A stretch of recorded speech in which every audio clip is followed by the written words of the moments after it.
स्वयं के अतिक्रमण की।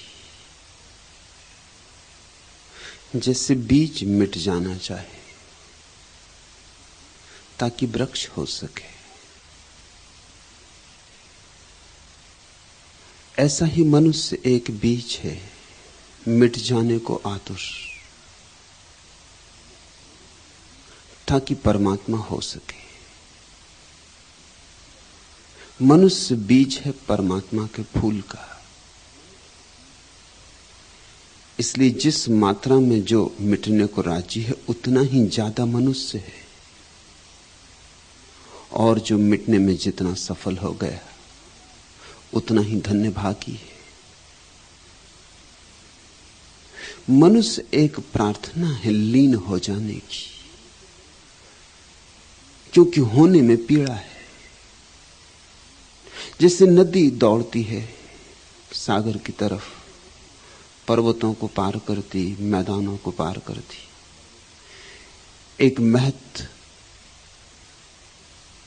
सागर मिलन की प्रार्थना लिए, और सागर मिलन में होगा क्या? नदी खो जाएगी, लेकिन खो जाने में सागर भी हो जाएगी। ऐसा ही मनुष्य एक चैतन्य का सरित प्रवाह है जो जा रहा है अनंत की तरफ।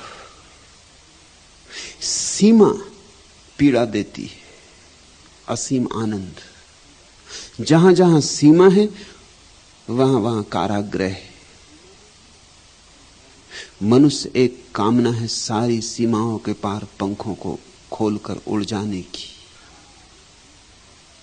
इसलिए जिस मनुष्य के जीवन में अपने से पार जाने का सपना पैदा नहीं हुआ, वह देखने में मनुष्य जैसा लगता हो, उसके भीतर मनुष्यता नहीं जन्मी। देह से मनुष्य होना एक बात है, प्राण से मनुष्य होना दूसरी बात है। प्राण से मनुष्य होने का अर्थ है आकाश ने पकड़ा तुम्हें, तुम्हारी आंखें उठी चांद तारों की तरफ, ऊंचाइयों ने पुकारा, ऊंचाइयों की चुनौती तुमने स्वीकार की।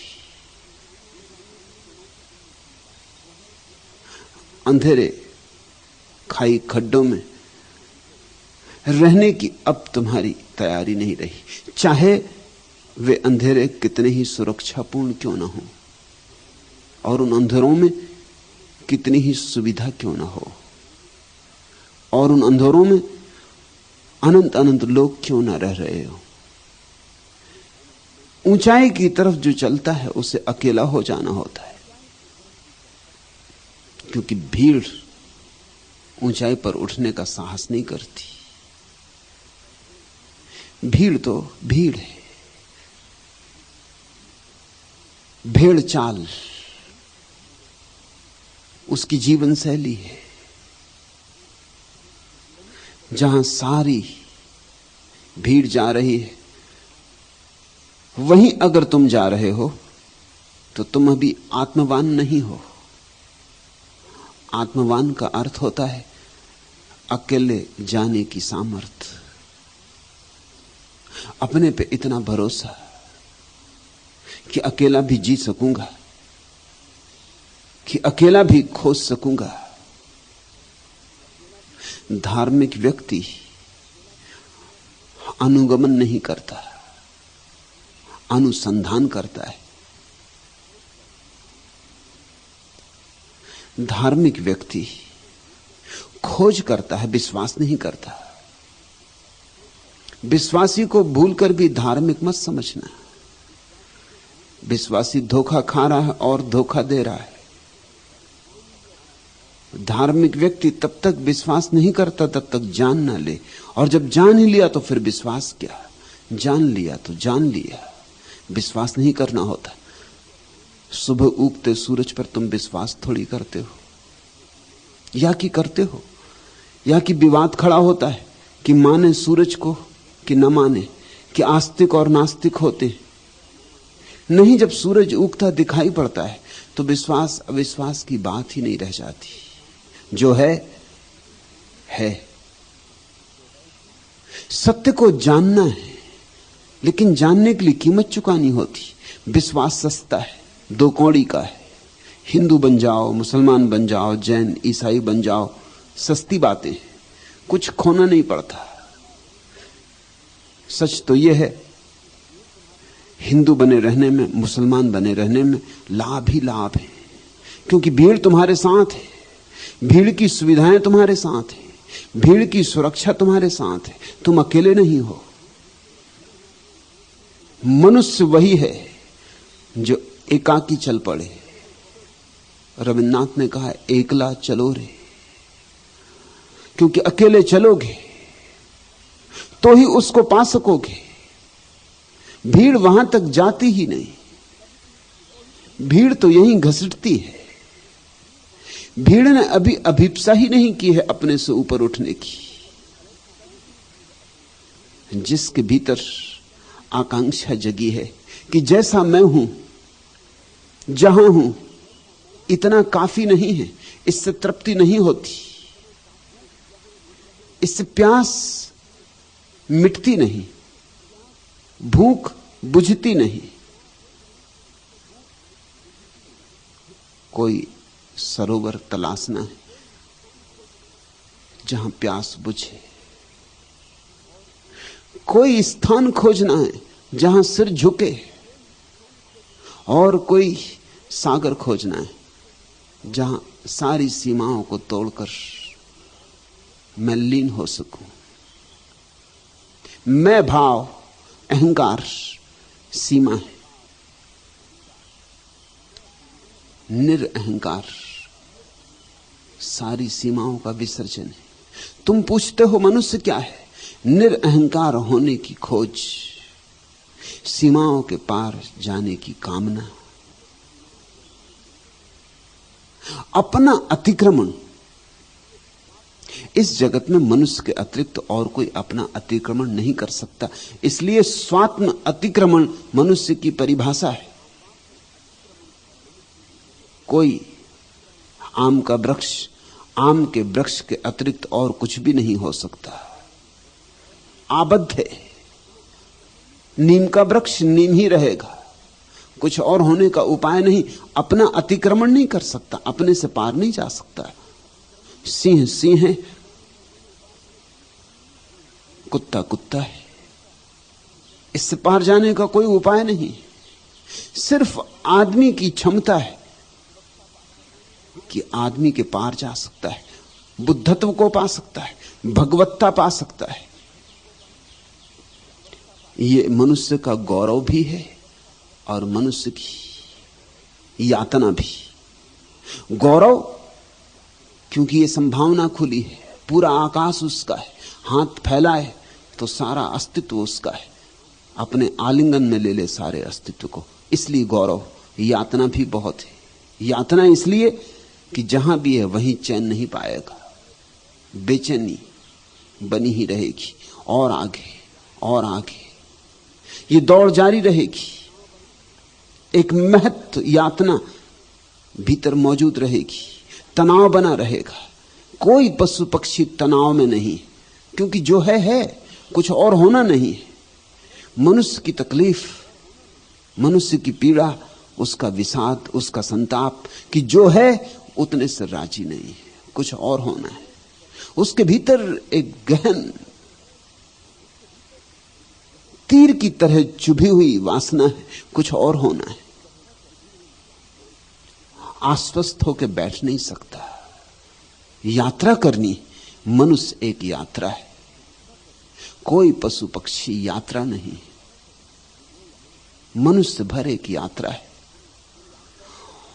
और अगर धन की यात्रा की, पद की यात्रा की, तो यात्रा ही रह जाओगे। अगर धर्म की यात्रा की तो तीर्थ यात्रा हो जाओगे। काशी और काबा जाने से तीर्थ यात्रा नहीं होती। मनुष्य जब परमात्मा होने की आकांक्षा से सब कुछ समर्पित करने को तैयार हो जाता है, तब तीर्थ यात्रा होती। तभी कोई पहुंचता है उस पवित्र स्थल पर जहां तृप्ति है, जहां परम तृप्ति है, जहां परितोष है। जहां पहुंचने के बाद फिर आगे और कुछ पाने को शेष नहीं रह जाता। उस स्थान को निर्वाण कहो, मोक्ष कहो, या जो नाम देना चाहो। मनुष्य मोक्ष का बीज है। मनुष्य एक बूंद है जिसके भीतर निर्वाण छिपा है, लेकिन बूंद जब तक सागर से मिल न जाए निर्वाण प्रकट न हो सकेगा। मनुष्य खिले तो उसमें से परमात्मा की सुगंध उठती, और इसलिए जब तक तुम परमात्मा न हो जाओगे तब तक कोई उपाय नहीं है सांत्वना का। कितना ही अपने को समझा लो, कितना ही अपने को उलझा लो, याद आती रहेगी। सब व्यवस्था को तोड़ तोड़ के याद आती रहेगी कि तुम व्यर्थ कर रहे हो, जो भी कर रहे हो सब व्यर्थ है। ये काम धंधा, ये दुकानदारी, ये बाजार व्यवसाय, ये सब ठीक है, लेकिन अभी असली काम तुमने नहीं किया है। ये कचोट उठती रहेगी, ये घाव भीतर याद दिलाता रहेगा, और अच्छा है कि ये कचोट उठती रहे, ये कांटा चुभता रहे, क्योंकि यही कांटा चुभता रहे तो शायद एक दिन तुम वह हो सको जो होना तुम्हारी नियति है।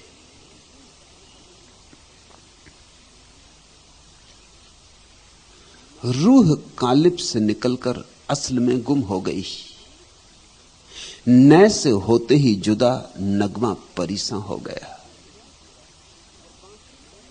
जैसे बांसुरी से कोई स्वर निकल जाता है और बांसुरी से अलग होते ही परेशान हो जाता है, नए से होते ही जुदा नगमा परीसा हो गया। जैसे कोई बांसुरी का स्वर भटक गया बांसुरी से और परेशान है, और अपने मूल स्वर को, अपने मूल स्रोत को, उद्गम को खोजने चला है।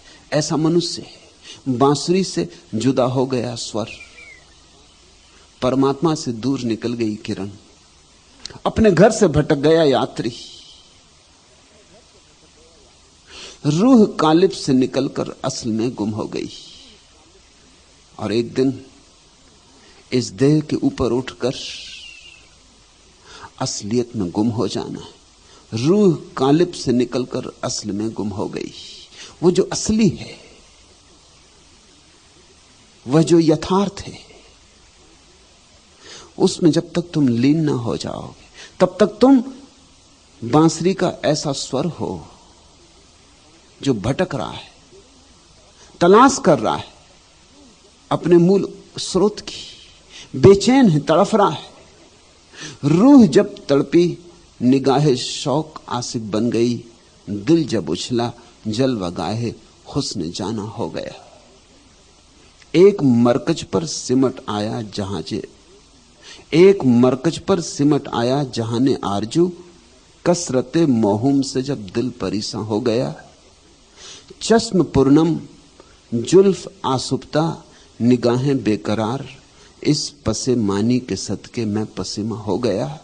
वरना क्या था सिर्फ तरतीबे अनासिर के सिवा, खास कुछ बेताबियों का नाम इंसान हो गया। ऐसे तो आदमी भी क्या है, 5 महाभूतों का जोड़ तोड़। वरना क्या था सिर्फ तरतीबे अनासिर के सिवा, मिट्टी पानी हवा का एक जोड़। और क्या था आदमी? वो तो धन्य भाग, खास कुछ बेताबियों का नाम इंसान हो गया। लेकिन कुछ अभीप्साएं, कुछ बेताबियां हैं, कुछ बेचैनियां हैं। मिट्टी मिट्टी ही है अगर उसमें अमृत होने की बेचैनी नहीं। देह देह ही है अगर उसमें परमात्मा पाने का सपना नहीं जगा। ये 5 महाभूतों का जो जोड़ है आदमी, इसको ही आदमी मत समझ लेना। ये तो केवल संभावना है। इसके भीतर जब अभिप्सा पैदा हो जाएगी अपने से पार जाने की, अपने से ऊपर उठ जाने की, अपने से ऊपर छलांग लगा जाने की, तब वास्तविक मनुष्य का जन्म होता है। उस मनुष्य को ही हम द्विज कहते हैं, जिसका दूसरा जन्म हुआ। एक जन्म मां के पेट से होता है, एक जन्म ध्यान से होता है, प्रार्थना से होता है, पूजा से होता है, अर्चना से होता है। दूसरे जन्म को ध्यान में रखो। दूसरे जन्म के बाद ही द्विज बन के ही तुम ठीक अर्थों में मनुष्य होते हो। उसके पहले नाम के आदमी हो।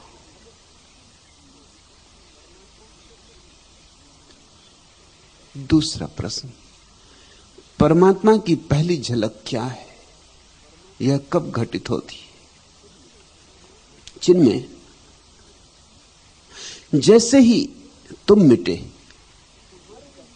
कि बस परमात्मा की पहली झलक घटित हुई, तुम्हारे रहते घटित ना होगी। तुम चाहो कि तुम्हें होगी परमात्मा की पहली झलक तो कभी ना होगी। तुम रहे तो झलक नहीं, तुम ही बाधा हो, कोई और बाधा नहीं है। ख्याल रखना, अक्सर लोग सोचते हैं कि कुछ और बाधाएं हैं, कर्म की बाधा है, पाप की बाधा है, अज्ञान की बाधा है, इनको हटा दें तो परमात्मा की झलक मिट जाए। भूल में पड़े हो। न कर्म की बाधा है, न पाप की बाधा है, न अज्ञान की बाधा है। बाधा अगर कोई है तो तुम हो, मैं की बाधा है। और जब तक मैं न मिट जाए तब तक उसकी झलक नहीं। जहां तक मैं है वहां तक द्वार बंद है। सूरज उगा रहे, तुम तक रोशनी नहीं पहुंचेगी। मैं गया, द्वार खुला। तुम मिटो तो परमात्मा हो जाए। परमात्मा की पहली झलक तुम्हारी मृत्यु पर घटती, तुम्हारे विसर्जन पर। आना है जो बज में जाना में, पिंदारे खुदी को तोड़ के आ। ए होशो खिरत के दीवाने, यहां होशो खिरत का काम नहीं। अगर आना है उस प्यारे की दुनिया में, आना है जो बज में जाना में, उस प्यारे की महफिल में आना है, तो पिंदारे खुदी को तोड़ के आ। बस एक चीज को तोड़ के आ जाओ, मैं भाव को तोड़ के आ जाओ। ए होशो खिरत के दीवाने। और अगर तुम अपनी अकल, अपनी चतुराई, अपनी होशियारी, अपना पांडित्य, अपना चरित्र, अपना त्याग, अपनी साधुता, अपना महात्मापन, इस सब को लेके आ गए, ए होशो खिरत के दीवाने, यहां होशो खिरत का काम नहीं, तो वहां पहुंच ना पाओगे। वहां न तो बुद्धिमानी की जरूरत है, न चतुराई की जरूरत है, न गणित की, न हिसाब की, न किताब की। वहां तो सिर्फ एक बात की जरूरत है, शून्य होकर आ जाओ। तुम्हारे शून्य में उसका पूर्ण उतरता है। तुम्हारी शून्यता ही बस उसकी पूर्णता को खींच लेती। मिटो ताकि पा सको। लोग परमात्मा की झलक तो पाना चाहते हैं, लेकिन यह कीमत नहीं चुकाना चाहते। बस फिर झलक कभी नहीं मिलती, या फिर जो झलकें मिलती हैं वो उनके मन के ही खेल होते। वो झलकें परमात्मा की नहीं होती, खुद की ही कल्पनाएं होती। कृष्ण खड़े बांसुरी बजाते, कि राम खड़े धनुष बाण लिए, कि जीसस दिखाई पड़ते सूली पर चढ़े। ये सब तुम्हारे मन के ही खेल हैं, ये तुम्हारे मन का जाल है। परमात्मा का कोई रूप नहीं, कोई रंग नहीं, कोई गुण नहीं। परमात्मा कोई व्यक्ति नहीं है कि जिसकी झलक मिलेगी। परमात्मा तो एक अनुभव है, एक स्वाद है जो पूरे प्राण पर फैल जाता है, रोए रोए पर फैल जाता है।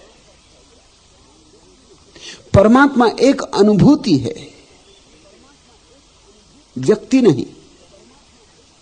जैसे प्रेम की अनुभूति होती, ऐसी परमात्मा की अनुभूति। प्रेम का कोई साक्षात्कार थोड़ी होता है कि मिल गए और प्रेम से दो बातें की। प्रेम का आविर्भाव होता है। एक लफ्ज मोहब्बत का अदना ये फसाना है।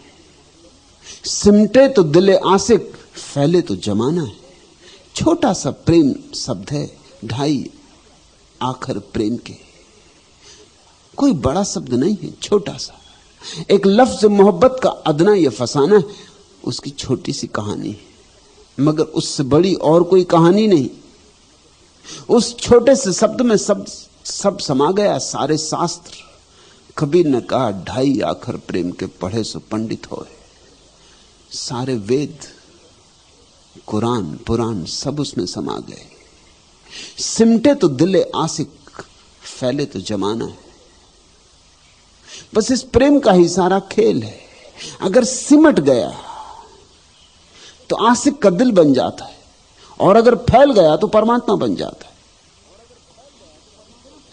सिकोड़ो मत अपने प्रेम को, फैलने दो। इतना फैल जाए कि सारा अस्तित्व तुम्हारे प्रेम का आंगन बन जाए। इतना फैल जाए कि तुम बचो ही ना,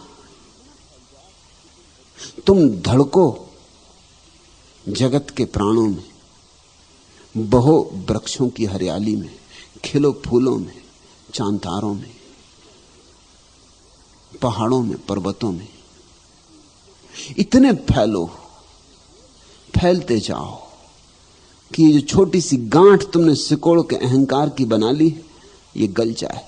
इसे इतना फैला दो कि ये मिट जाए, इतना विरल कर दो कि ये खो जाए। बस फिर पहली झलक। मगर ख्याल रखना, पहली झलक का मतलब ये नहीं कि तुम्हें झलक मिलेगी, तुम नहीं रहोगे तब पहली झलक। ये विरोधाभास। जब तक भक्त रहता है तब तक भगवान नहीं, और जब भगवान है तब भक्त कहां। भक्त का कभी भगवान से मिलन नहीं हुआ। भक्त मिटा तो मिलन हुआ, भक्त न रहा तो मिलन हुआ। इसलिए तो अनल हक अहम ब्रह्मास्मि का उद्घोष उठा। ऐसी घड़ी आती जब भक्त तो बसता नहीं, भगवान ही शेष रह जाता। उसी घड़ी में उद्घोष उठता है अहम ब्रह्मास्मि का, मैं ही ब्रह्म हूं। जब तक तुम्हें भगवान अलग दिखाई पड़े तब तक समझना अभी मन के जाल के बाहर नहीं गए।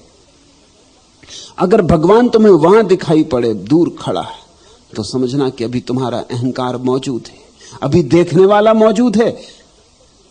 तो दिखाई पड़ने वाला भगवान कल्पना होगा। जब तक दृष्टा मौजूद है तब तक दृश्य तुम्हारा कल्पना जाल है। एक ही बचना चाहिए, दृष्टा और दृश्य एक हो जाने चाहिए।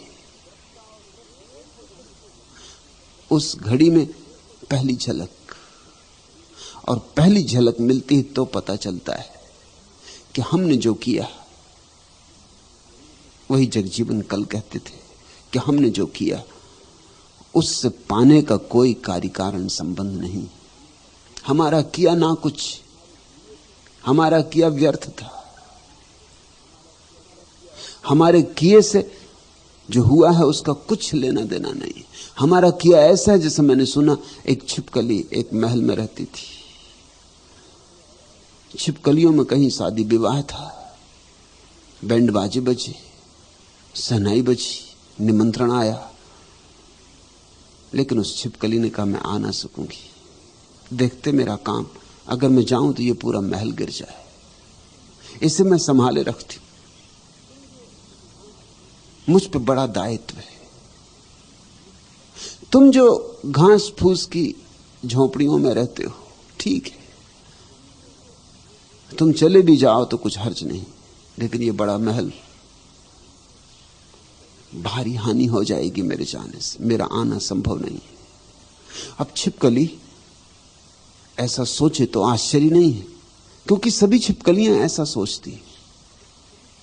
आदमी भी ऐसा ही सोचता है, मेरे बिना सब अस्त व्यस्त हो जाए, मैं न रहूंगा तो दुनिया का क्या होगा, महल गिर जाएंगे, जिंदगी का तारतम्य टूट जाएगा।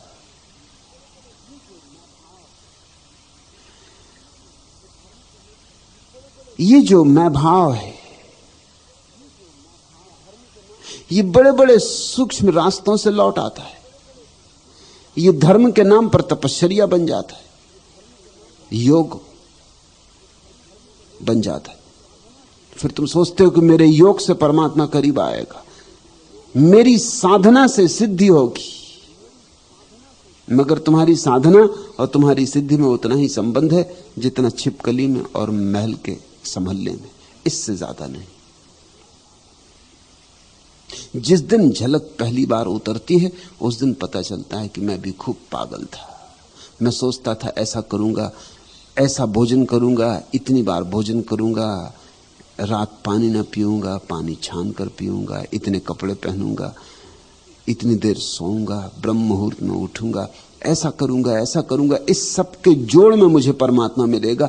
जब परमात्मा मिलेगा तब तुम्हें हंसी आएगी कि मैं भी खूब पागल था। क्या जोड़ बिठा रहा था, क्या खाया, क्या पिया, कितने कपड़े पहने, कितने नहीं पहने, कहां रहा, कैसे नहीं रहा, कितने उपवास किए, कितने व्रत, कितने नियम, सब ऐसे व्यर्थ हो जाते।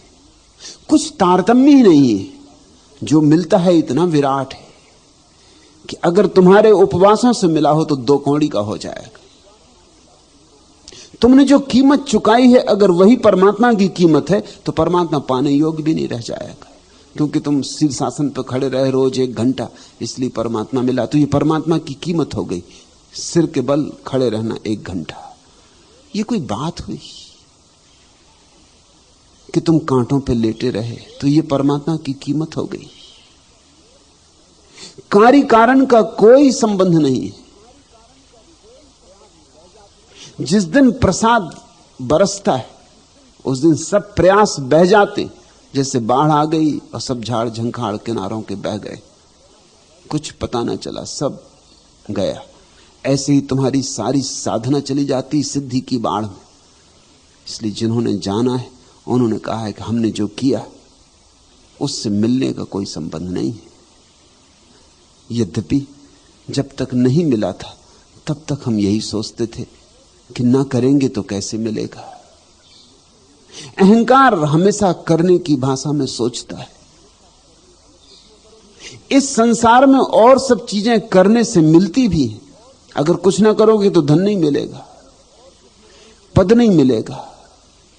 कुछ नहीं करोगे, हाथ पे हाथ रखे बैठे रहोगे तो बुद्धू बने रहोगे, दूसरे लोग मार ले जाएंगे हाथ तुमसे पहले।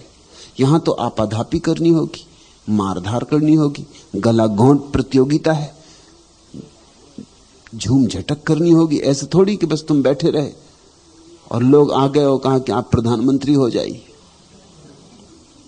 कि नहीं आपको तो होना ही पड़ेगा। ना, यहां तो बहुत झंझटें हैं। यहां तो काफी सिर फड़ौल होगी।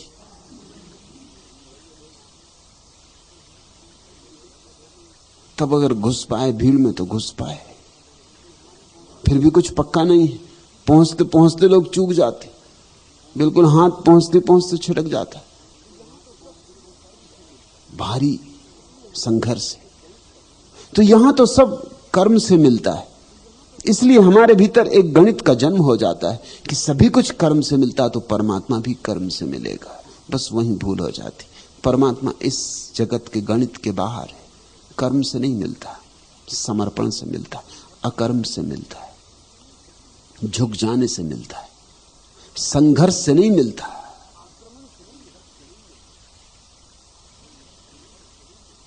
आक्रमण से नहीं मिलता, मिट जाने से मिलता है। जो बैठ रहा चुप होकर, शांत होकर, इतना शांत होकर कि भीतर कोई तरंग भी ना रही, किस अनायास घड़ी में उसका आगमन हो जाता है पता भी नहीं चलता। और इसलिए बड़े से बड़ा चमत्कार यही है कि जो नहीं करते उनको मिलता है, जो अकर्म की गहराइयों में उतर जाते हैं उनको मिलता है, जो शून्य की अतल तलहटियों में डूब जाते हैं उनको मिलता है। पूछते तुम कि पहली झलक क्या है, यह कब घटित होती? चिन्मय जब तुम मिट जाओगे तब घटित होगी। इसलिए मिटाओ अपने को, इसलिए बह जाने दो, मत बचाओ अपने को, किसी बहाने मत बचाना, किसी सहारे मत बचाना, किसी खूंटी पर अपने को टांगे मत रखना। ज्ञान की खूंटी हो, त्याग की खूंटी हो, तपश्चर्या की, साधुता की, सब जाने दो, सब खूंटियां तोड़ डालो। कोई सहारे, कोई निमित्त मत छोड़ो। इतना ही तुम कर सकते हो कि अपने अहंकार को ना बनाओ। और मजा यह है कि अहंकार बनाओ तो ही बनता है, ना बनाओ तो है ही नहीं अहंकार। इसलिए जैसे ही तुम्हें यह समझ में आ जाता है कि अहंकार के न होने से परमात्मा मिलेगा, वैसे ही अहंकार का बनाना धीरे धीरे शांत हो जाता है। अहंकार तो ऐसे जैसे कोई आदमी साइकिल चलाता, पैडल मारते रहो तो साइकिल चलती, पैडल मारना बंद कर दो साइकिल रुक ही जाएगी, थोड़ी बहुत दूर चल के रुक जाएगी, कितने दूर चलेगी। अहंकार कोई चीज नहीं है, पैडल मारना होता है निरंतर तो अहंकार बनता है। इसलिए अहंकारी को निरंतर कुछ ना कुछ करने में लगा रहना पड़ता है। उपमंत्री है तो मंत्री हो जाए, मंत्री है तो फिर कैबिनेट में पहुंचे, दिल्ली पहुंच जाए, दिल्ली पहुंच गया तो कुछ और हो जाए, होते ही रहे। पैडल उसे मारते ही रहने पड़ते। 1000 रुपये हैं तो 10,000 हो जाएं, 10,000 हैं तो लाख हो जाएं, लाख हैं तो 10 लाख हो जाएं, उसे पैडल मारते ही रहने होते। ऐसा नहीं कि 10 लाख हो गया बस ठीक है अब क्या करना, अब मजा करें। पैडल मारना बंद किए कि चारों खाने चित्त गिरोगे। अहंकार तो निरंतर सक्रियता में जीता है। अहंकार तो ऐसा है जैसे नट चलता है रस्सी पर। अगर तुम न अहंकार को गति दो, न उसे भोजन दो, तो अहंकार तिरोहित हो जाता है। अहंकार कोई वस्तु नहीं है। इसलिए मुझसे यह मत पूछना कि फिर अहंकार को कैसे मिटाएं। अक्सर लोग वो पूछने लगते हैं, उनसे कहो कि अहंकार नहीं होगा तो परमात्मा मिलेगा, तो वो कहते हैं अहंकार को कैसे मिटाएं। अगर तुम ही मिटाओगे तो नया अहंकार पैदा हो जाएगा कि मैं निरअहंकारी हूं, देखो मैंने अहंकार मिटा दिया। ये और सूक्ष्म अहंकार है और भी खतरनाक, पहले से भी ज्यादा इसकी गहरी जड़ें हो जाएंगी, ये फिर रुकावट हो जाएगी। इसलिए ये तो पूछना ही मत कि अहंकार को कैसे मिटाएं, क्योंकि तुम अगर मिटाओगे तो मिटेगा नहीं। इतना ही समझ लो कि अहंकार को कैसे न बनाएं, बस इतना ही पहचान लो कि किन किन तरकीबों से हम अहंकार को बनाते, उन तरकीबों को शिथिल कर दो। अचानक तुम पाओगे अहंकार सिकुड़ने लगा, बिखरने लगा, गिरने लगे उसके पत्ते, आ गई पतझड़, जल्दी ही उसकी जड़ें सूख जाएंगी। बस पानी मत दो, जल्दी ही तुम पाओगे अहंकार गया।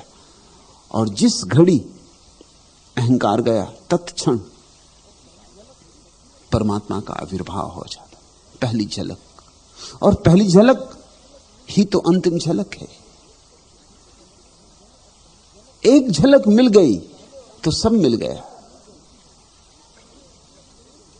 फिर पहले और अंतिम में कुछ भेद थोड़ी। एक बार परमात्मा की अनुभूति हो गई कि हो गई अनुभूति। जिसने स्वर्ग का सुख जाना फिर नरक में क्यों पड़ेगा। जिसे हीरे जवारात मिल गए अब कंकड़ पत्थर क्यों बीनेगा।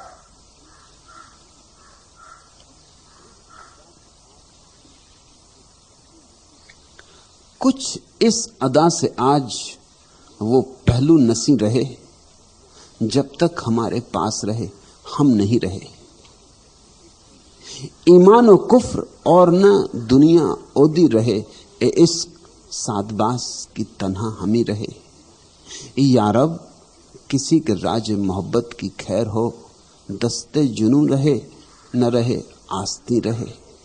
जा और कोई जब्त की दुनिया तलाश कर, ए इश्क हम तो अब तेरे काबिल नहीं रहे। मुझको नहीं कबूल दो आलम की वुसअतें, किस्मत में कुएं यार की दो गज जमी रहे। बस भक्त की इतनी आकांक्षा है। मुझको नहीं कबूल दो आलम की वुसअतें, मुझे दो दुनियाओं के जो सुख हैं नहीं चाहिए। वो जो विशाल दो दुनियाओं के रहस्य मुझे नहीं चाहिए। मुझको नहीं कबूल दो आलम की वुसअतें, किस्मत में कुएं यार की दो गज जमी रहे। उस प्यारे की गली की दो गज जमीन काफी है। इसकी तलाफी है माफात देखना, रोने की हसरतें हैं जब आंसू नहीं रहे। और ऐसा होता है जब परमात्मा का दर्शन होता है तो रो भी ना पाओगे, हंस भी ना पाओगे, धन्यवाद भी ना दे पाओगे, झुक भी ना पाओगे, क्योंकि वह सारी क्रियाएं भी अहंकार के साथ गई। अवाक सन्नाटा रह जाएगा, न कोई धन्यवाद उठेगा, न अनुग्रह के दो आंसू गिराने के उपाय रह जाएंगे। इसकी तलाफी है माफात देखना, रोने की हसरतें हैं जब आंसू नहीं रहे। जब धन्यवाद करने का मौका आएगा तो जबान न खुलेगी, ओंठ न खुलेंगे, कंठ अवरुद्ध हो जाएगा। जब दो आंसू गिराना चाहोगे पाओगे कि आंसुओं का कुछ पता नहीं। जब सिर झुकाना चाहोगे सिर न पाओगे।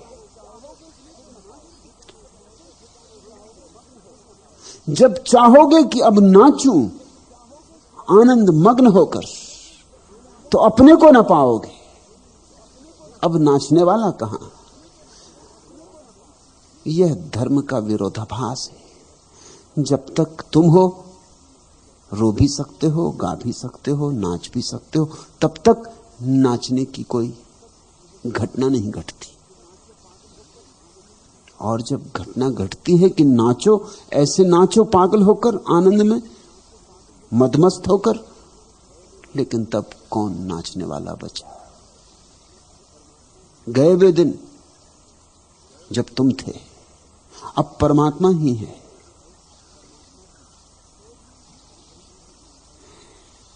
ऐसी घड़ी में पहली झलक सोच में भी वही एक नगमा है जो साज में है। फर्क नजदीक की और दूर की आवाज में, बस इतना ही फर्क है। अभी भी तुम नहीं हो, परमात्मा ही है, बस तुम्हें भ्रांति है अपने होने की। दुख में भी वही स्वर है जो सुख का है। इस पृथ्वी पर भी स्वर्ग की ही हवा है। इस सूरज की किरणों में भी उसकी ही किरणें हैं। इन लोगों में भी वही धड़क रहा है। तुम्हें पता नहीं है, बस इतना ही फर्क है। सोच में भी वही एक नगमा है जो साज में है। उसी वीणा से तो आनंद का संगीत उठाता है, उसी वीणा से विरह के गीत भी पैदा हो जाते। वही वीणा ऐसा साथ छेड़ सकती है कि तुम नाच उठो, और वही वीणा ऐसी विरह की पीड़ा को जगा सकती है कि तुम जार जार रो उठो। वीणा वही है, स्वर भी वही है, सोच में भी वही एक नगमा है जो साज में है। फर्क नजदीक की और दूर की आवाज में, बस जरा सा फर्क है। तुमने परमात्मा की आवाज अभी नजदीक से नहीं सुनी, बहुत दूर से सुनी। वेदों में सुनी, कुरानों में सुनी, बाइबल में सुनी, बहुत दूर से सुनी, उधार सुनी, बुद्धों से सुनी है, नानक से सुनी है, कबीर से, जगजीवन से। तुमने नहीं सुनी, बस दूर और पास की आवाज का फर्क है। तुम सुन लो, सब हो जाए। ये सबब है कि तड़प सीनाए हर साज में है, मेरी आवाज भी शामिल तेरी आवाज में है। जिस दिन जानोगे उस दिन पाओगे तुम्हारी आवाज भी उसकी ही आवाज थी। तुम जो बोले थे वह भी वही बोला था। तुम्हें पता नहीं कि तुम्हारे कंठ में भी वही विराजमान है, उसके अन्यथा कोई और है ही नहीं। इसलिए तुम्हें पता नहीं है ये और बात, लेकिन तुम हो तो परमात्मा में ही। मछली को पता ना हो कि सागर में है, इससे क्या फर्क पड़ता है तो सागर में ही।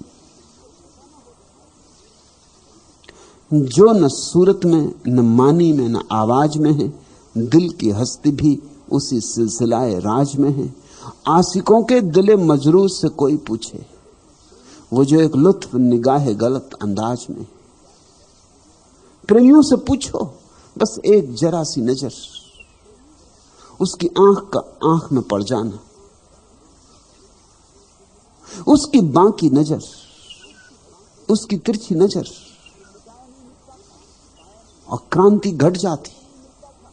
जो मिटाया नहीं मिटता था, पाया नहीं जाता, जो खोजे नहीं मिलता था, वो एकदम सामने खड़ा है और पता चलता सदा से सामने खड़ा था। आशिकों के दिले मजरूर से कोई पूछे, वो जो एक लुत्फ निगाह गलत अंदाज में। गो से मुस्ताक की क्या बात है, अल्लाह अल्लाह, सुन रहा हूं मैं वो नगमा जो अभी साज में। फिर तो ऐसी सूक्ष्मता पैदा होती कि जो नगमा अभी वीणा से जगा भी नहीं है, अभी वीणा के तारों में सोया हुआ है, वो भी सुनाई पड़ने लगता है। अभी तो वीणा बजती है, वो भी सुनाई नहीं पड़ती, बिल्कुल बहरे हो, वीणा बज रही और तुम पूछते हो कहां है साज, कहां है संगीत। और कोयल में वीणा बज रही, और पपीहे में बज रही, और वृक्षों के पास से गुजरती हवाओं में बज रही, सागर में नाचती हुई उतरती नदी में बज रही। तुम्हारे कंठ में, तुम्हारे पड़ोसी के कंठ में, सब तरफ उसी की वीणा का नाद है, उसका ही नाद है। सारी आवाजें उसकी आवाजें, सब अनाहत है। गो से मुस्ताक की क्या बात है, अल्लाह अल्लाह, सुन रहा हूं मैं वो नगमा जो अभी साज में। और फिर जब आंख खुलती, पहचान आती, पहली झलक मिलती, तो जो अभी गीत पैदा भी नहीं हुआ वो भी सुनाई पड़ने लगता है। अभी जो गीत गाया भी नहीं गया,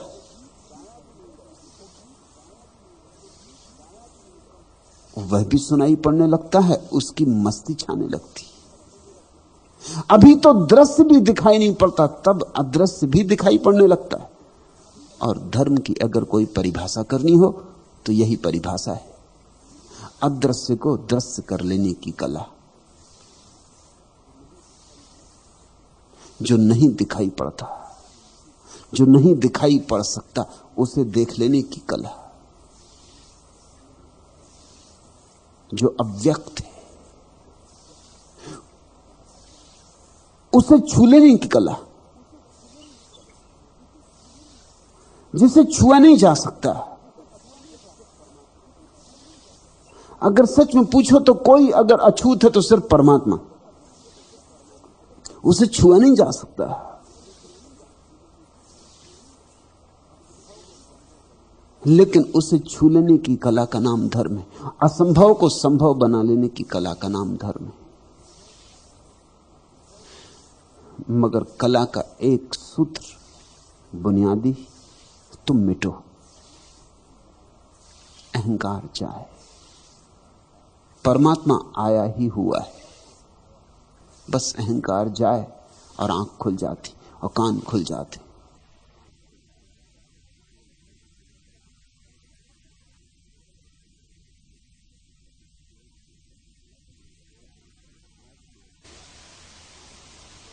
साज में सोए हुए गीत भी सुनाई पड़ने लगते, तब जीवन एक अनुभव है, तब जीवन एक अद्भुत सौंदर्य है, तब जीवन बहुत रंगीन है, तब जीवन उत्सव है।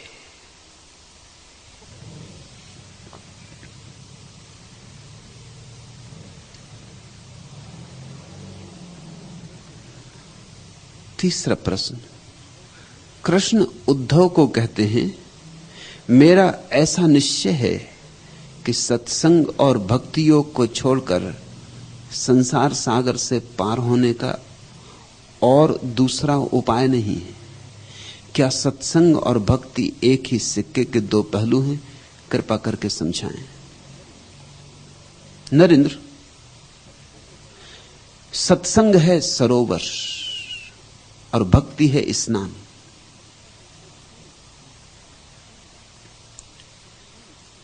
सत्संग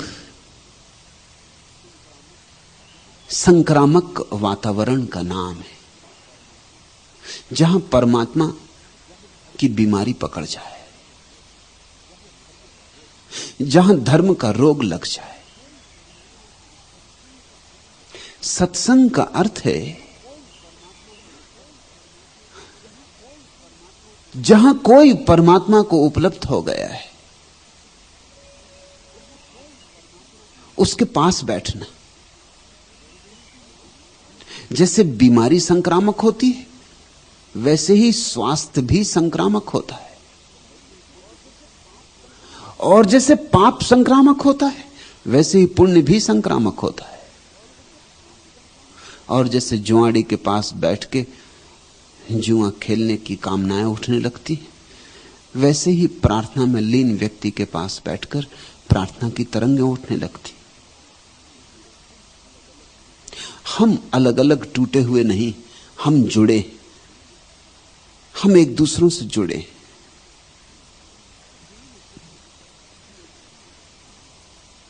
जब तुम जाओगे हिमालय के पास, तो जिन्होंने कभी ऊपर आंखें नहीं उठाई हैं, वे भी गौरी शंकर पर कुंवारे बर्फ को जमा हुआ देखकर सूरज की रोशनी में चमकता हुआ जैसे सोना पिघलता हो कि चांदी पिघलती हो, एक बार तो आंख ऊपर उठा ही लेंगे। जो सदा जमीन पर आंखें गड़ा के चलते रहे, जिनकी पहचान जमीन के गड्ढों और नालियों और कूड़े करकट के अतिरिक्त और किसी चीज से नहीं, वे भी हिमालय के करीब जाएंगे तो एक बार तो आंख उठाकर देखना ही होगा गौरी शंकर को। और आंख पर एक झलक पड़ जाए गौरी शंकर की, यात्रा शुरू हुई।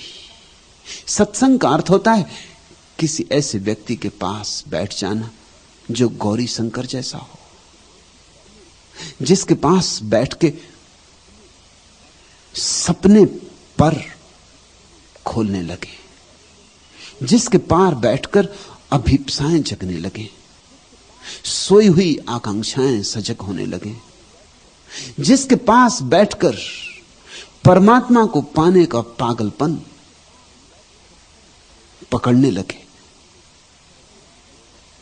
सत्संग सरोवर है, और जो उसमें डुबकी लगा लेते हैं वे भक्त हो जाते।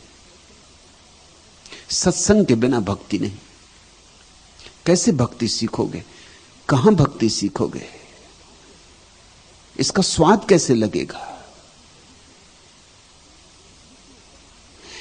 जिसने चखा हो, शायद उसकी बात सुन के, शायद उसकी भावदशा देखकर, शायद उसके पास बैठकर, उसकी तरंगों से आंदोलित होकर, उसकी आंखों में झांक के, उसका हाथ हाथ में लेकर, उसके चरणों पर सिर रखकर, थोड़ी सी बूंद तुम्हारे कंठ में भी उतर जाए। इतना तो पक्का है कि जिसने परमात्मा को जाना है, उसके पास से तुम वैसे ही न लौट सकोगे जैसे गए थे।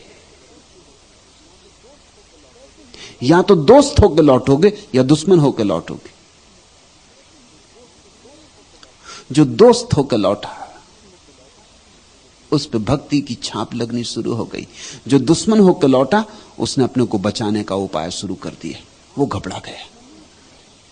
दुश्मनी आत्मरक्षा है।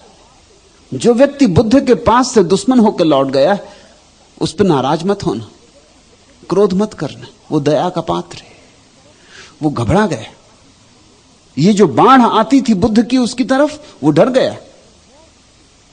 उसने जोर से किनारे को पकड़ लिया। उसने बुद्ध की बाढ़ को इंकार कर दिया। उसने कहा कि नहीं, कोई बाढ़ ही नहीं।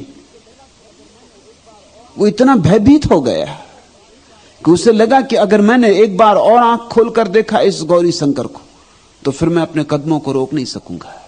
फिर ये कदम यात्रा पर निकल जाएंगे। फिर क्या होगा?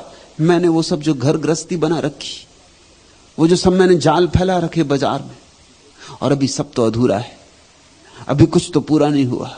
अभी बेटे का विवाह करना, अभी बेटी को बच्चा होने वाला है, अभी नई नई दुकान का शुभ मुहूर्त किया है, अभी सब नया नया है, कच्चा कच्चा है। और हमेशा सब नया नया रहता, हमेशा सब कच्चा कच्चा रहता। पकता यहां कुछ है नहीं, कभी नहीं पकता। बूढ़े से बूढ़े आदमी की जिंदगी में सब उलझा रहता है, सुलझता यहां कुछ है ही नहीं। उलझन तो उलझन आती चली जाती। ये सब का क्या होगा अगर मैं चल पड़ा इस गौरी शंकर को देखकर? अब इस गौरी शंकर से बचने का उपाय क्या है? एक ही उपाय कि मैं इंकार ही कर दूं, मैं कह दूं कि गौरी शंकर है ही नहीं। ऐसा इंकार कर दूं कि फिर ये भाव, सवाल, ये प्रश्न मन में जगे ही नहीं। इससे लोग बुद्धों के पास जाके कभी कभी दुश्मन होकर लौट जाते। ये अपनी रक्षा कर रहे हैं। ये कह रहे हैं नहीं, कोई बुद्ध नहीं है। यह आदमी भ्रांति में पड़ गया। कहां कैसा परमात्मा, कहां कैसा सत्य? यही संसार सब कुछ है। जो मैंने जाना वही ठीक है। मैं अपने जानने को अस्त व्यस्त नहीं करना चाहता हूं। मैंने बड़ी मुश्किल से थोड़ी सी दुनिया बनाई है। मत कहो मुझसे कि वह सब भ्रम है। मत जगाओ मुझे मेरी नींद से। मैंने सुंदर सपने संजोए, मैं बामुश्किल सपने बना पाया हूं। किसी तरह दुख सपनों से बाहर हुआ हूं। थोड़े भले दिन करीब आ रहे हैं और तुम आ गए और तुम कहते हो ये संसार सब सपना है और परमात्मा को खोजो। नहीं, कोई परमात्मा नहीं है। इंकार करना ही होगा। अगर अपना संसार बचाना है तो परमात्मा को इंकार करना ही होगा, और परमात्मा का जो संदेश लेकर आया उसे भी इंकार करना होगा। अगर ये बात तुम अपने को समझाने में राजी हो गए कि न कोई परमात्मा है, न कोई परमात्मा को कभी पाता है, ये सब भ्रांतियां हैं, तो तुम सुरक्षित, तुम फिर अपने सपने में उलझ जाओगे। मगर बुद्ध पुरुषों के पास कोई भी तटस्थ नहीं लौट पाता।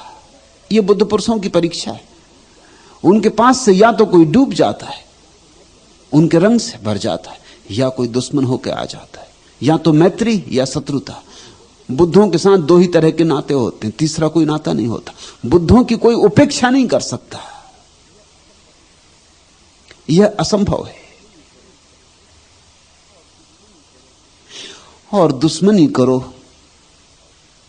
तो तुम अपने हाथ से अवसर गंवाते हो।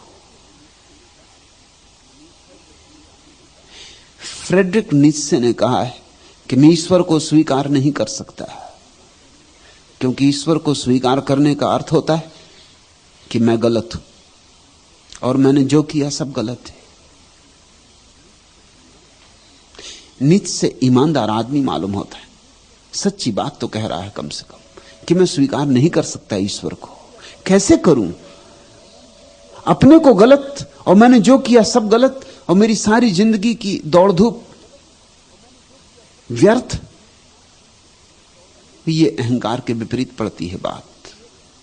इससे तो बेहतर यही है उस अज्ञात अगोचर को पता नहीं हो या न हो, उसको ही इंकार कर दो। दो ही उपाय हैं। अगर परमात्मा को स्वीकार करते हो तो तुम फिर अपनी जिंदगी में उसी ढंग से न रह सकोगे जैसे कल तक रहे हो। तुम्हें जिंदगी की शैली बदलनी ही होगी, बदलनी ही होगी, कोई उपाय नहीं है।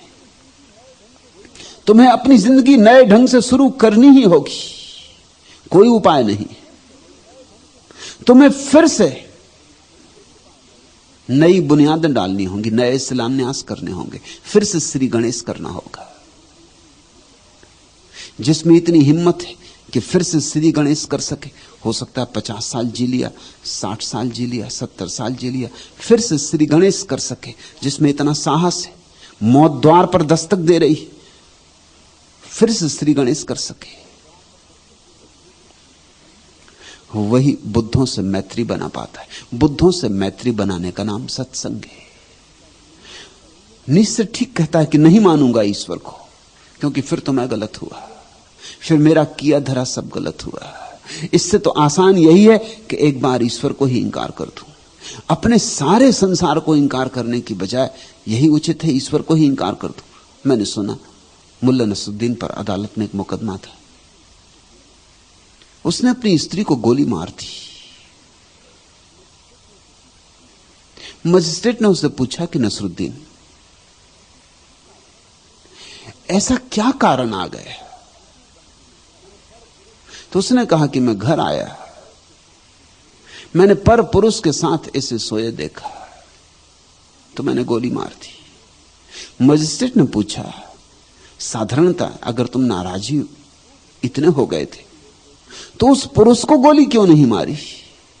तो उसने कहा कि रोज रोज नए नए पुरुषों को गोली मारने की बजाय एक स्त्री से ही झंझट छुड़ा लेनी बेहतर थी। संसार का तुम्हारा बड़ा विस्तार है, दुकान है, बाजार है, धन है, पद है, प्रतिष्ठा है, परिवार है। एक परमात्मा को ही भुला देना आसान मालूम पड़ता है, एक परमात्मा को ही गोली मार देनी आसान मालूम पड़ती, से सब बच जाता है। सत्संग का अर्थ होता है तुम बेचैनी में पड़ोगे, इसलिए पहले तो लोग सत्संग से बचते, सब तरह के उपाय करते।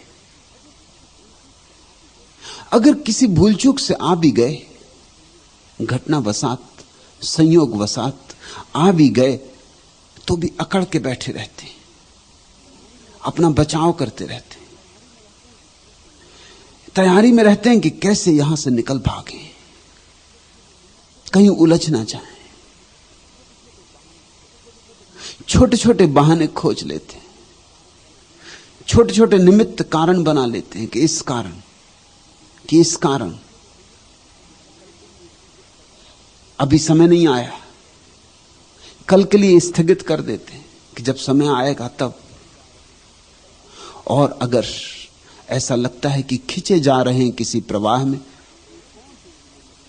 तो फिर क्रोध खड़ा होता है कि ये कौन है जो मेरी जिंदगी को बने बनाए खेल को, तमाशे को नष्ट किए दे रहा। छोटे बच्चों से खिलौने छीने हैं कभी, जो उनकी हालत हो जाती वही सत्संग में उनकी हो जाती, जो खिलौनों से बहुत ज्यादा लगाव बना लिए। किसी छोटे बच्चे से खिलौना छीनना, रोता है, चिल्लाता है, तुम्हें पता है कि खिलौना है, मगर उसे पता नहीं। वो अपने खिलौने को अपनी छाती से लगा कर रखना चाहता है। रात सोता भी है तो अपने खिलौने को छाती से लगा के सोता है। तुम भी रात अपना खिलौना छाती से लगा के सोते हो। कुछ लोग अपने धन का हिसाब लगाते सोते हो, खिलौना छाती से लगाए। कोई चुनाव लड़ने की योजना बनाते हुए सोते, कल उठ के सुबह कौन से उपद्रव तुम्हें करने, उसका सब आयोजन करके सोते। खिलौने, सत्संग में खिलौने छीन लिए जाएंगे। सत्संग में और कुछ छीना नहीं जाता, सिर्फ खिलौने छीने जाते हैं, खिलौने तोड़े जाते। और ध्यान रखना, अगर कहीं कोई साधु महात्मा तुम्हारे खिलौनों को संवारता हो, तुम्हें सांत्वना देता हो, तुम्हें भरोसा ढाढ़स बंधाता हो, तो समझ लेना कि वह सत्संग नहीं। सत्संग तो वही है जहां तुम्हारे सारे खिलौने तोड़ दिए जाएंगे, बुरी तरह तोड़ दिए जाएंगे, बेरहमी से तोड़ दिए जाएंगे। तुम्हारे खिलौनों पर रहम, तुम पर बेरहमी है। तुम पर रहम करना हो तो तुम्हारे खिलौनों पर बेरहम होना ही पड़ेगा। इसलिए सत्संग कठोर प्रक्रिया है, सिर्फ हिम्मतवर की है। सिर्फ जिनके भीतर साहस है, दुस्साहस है, वे ही सत्संग कर पाते। इसलिए कहा ज्ञानियों ने खड़क की धार है। सत्संग का अर्थ होता है तुम तैयार हो। अब अगर तुम्हारे सपने छीने जाएंगे तो तुम उनको बचाने की चेष्टा ना करोगे। तुमने खुद भी खूब विषाद देख लिया, तुमने जिंदगी देख ली, कुछ पाया नहीं, हाथ खाली है, खिलौनों से भरे हाथ खाली हाथ है, भरे हाथ नहीं। तुम समझ गए, इतनी समझ तुम्हें आ गई तो सत्संग में दोस्ती बनेगी, मैत्री बनेगी। और जो सत्संग में मित्र भाव से बैठ जाता है उसमें भक्ति का आविर्भाव होता है। सत्संग सरोवर है, भक्ति स्नान। सत्संग में जो नहा लिया ताजा हो जाता है, आंखें नई हो जाती, हृदय नया हो जाता है, देखने के ढंग, पहचानने के ढंग नए हो जाते, सारी धूल हट जाती, फिर से जन्म होता है, फिर से जीवन की शुरुआत होती, सम्यक शुरुआत होती। जो जीवन तुमने शुरू किया था जन्म के बाद वो तो बेहोशी में हुआ था, तुम्हें कुछ पता ना था। जो माँ बाप ने करवाया वही तुमने किया, जो पास पड़ोस के लोग करते थे वही तुम करते रहे। तुम देखा देखी चलते रहे, मंदिर गए तो मंदिर चले गए और मस्जिद गए तो मस्जिद चले गए। कुरान का रटते थे तुम कुरान रट लिए और गीता रटते थे तुमने गीता रट ली। तुमने देखा देखी की, ये स्वाभाविक भी था। बच्चे से और ज्यादा आशा की भी नहीं जा सकती। बच्चा तो अनुकरण करता है, लेकिन अभागे हैं वे लोग जो जिंदगी भर बचकाने बने रहते और जिंदगी भर अनुकरण करते रहते। बच्चे तो क्षम्य हैं, क्या करते। और जहां पिता गए थे वहां बच्चा चला गया था। जिस मूर्ति के सामने मां झुकी थी उसके सामने बच्चा झुक गया था।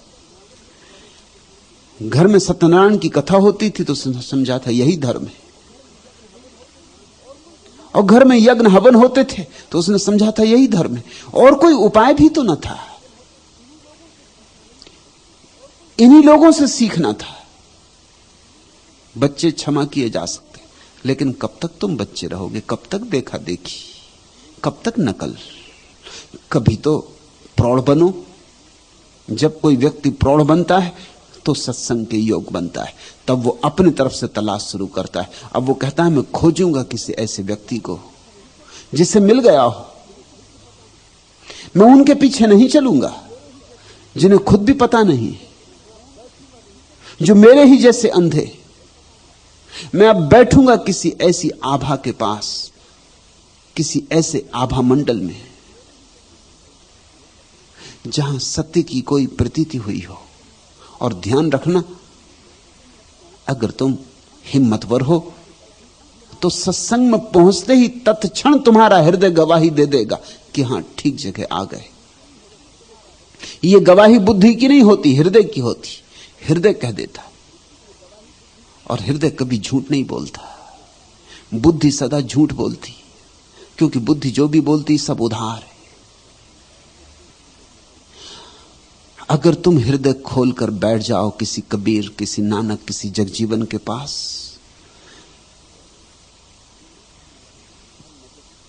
बिना किसी अवरोध के भन नजर देख लो कबीर को, तुम्हारा हृदय कह देगा, गवाही दे जाएगा। कोई तुम्हारे भीतर तरंग कह जाएगी तुमसे कि बस आ गई वह जगह जहां झुकना है, पहुंच गए उस स्थल पर, मिल गया तीर्थ। हां, बुद्धि की अगर सुनी तो अड़चन होगी, क्योंकि बुद्धि तो रटा है दोहराएगी। और कबीर जो कह रहे हैं वो स्वानुभूत है। तुम्हारी बुद्धि और कबीर की बात में मेल नहीं पड़ेगा। बुद्धि तो कहेगी नमाज पढ़ो, और कबीर कहते हैं क्यों चिल्ला रहा पागल, क्या तेरा खुदा बहरा हो गया? और बुद्धि कहती नमाज पढ़ो, और कबीर कहते हैं क्या तेरा बहरा हुआ खुदा है? एकदम चोट लग जाएगी बुद्धि को। बुद्धि कहेगी ये बात ठीक नहीं। बुद्धि ने तो सुना है कि काशी में मरोगे तो मोक्ष जाओगे, बैकुंठ मिलेगा, और ये कबीर कह रहे हैं काशी भर में मत मरना, क्योंकि काशी में मरे अगर मोक्ष गए तो 2 कौड़ी का मोक्ष। काशी में मरने के कारण मोक्ष मिलेगा तो 2 कौड़ी का हो गया।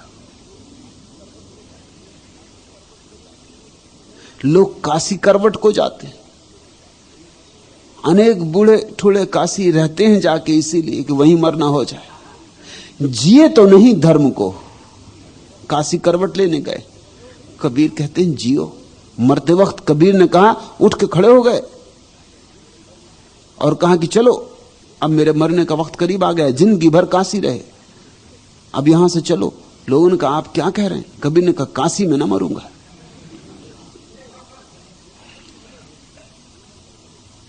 चलो दूर निकल चलो काशी से।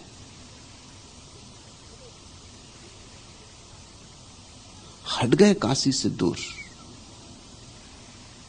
पास के गांव में जाके मरे। सिर्फ इसीलिए ये सूचन देने को कि स्थानों पर मरने से कोई मोक्ष नहीं होता।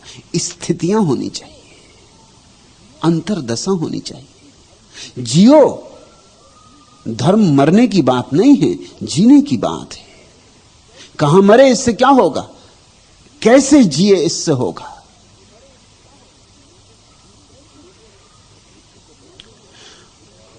कबीर को सुनोगे तो बुद्धि को तो अड़चन आएगी। अगर बुद्धि को बीच में लाए दुश्मन होकर लौट जाओगे, सत्संग चूक गया। क्योंकि बुद्धि कहेगी वेद में तो ऐसा लिखा है, कुरान में तो ऐसा लिखा है, गीता तो ऐसा कहती। और ये कबीर क्या कह रहे हैं, ये बुद्ध क्या कह रहे हैं, ये तो बात जस्ती नहीं, ये तो तर्क के अनुकूल नहीं है, ये तो शास्त्र के अनुकूल नहीं है। चूक गए तुम सत्संग। सत्संग हृदय से पकड़ा जाता है। बुद्धि को रख दो हटाकर, हृदय से अनुभव करो, शांत बैठ जाओ। कबीर जैसे व्यक्ति के पास जाओ तो शांत बैठ जाना, मौन बैठ जाना। बुद्धि को कहना तू चुप, थोड़ा मेरे हृदय को बोलने दे, थोड़ा मेरे हृदय को डोलने दे, थोड़े मेरे हृदय को पकड़ने दे तरंगे इस व्यक्तित्व की। और तुम चकित हो जाओगे, तुम्हारा हृदय जो कहेगा वही निर्णायक है। अगर सत्संग है वहां, अगर सत्य को उपलब्ध हुआ व्यक्ति मौजूद है वहां, तो तुम्हारा हृदय तत्क्षण समर्पित हो जाएगा। तत्क्षण हृदय को पता है, हृदय को ही पता है, बुद्धि को कुछ भी पता नहीं। बुद्धि अंधी है, अंधेरे में टटोलती है। हृदय के पास आंखें हैं प्रेम की।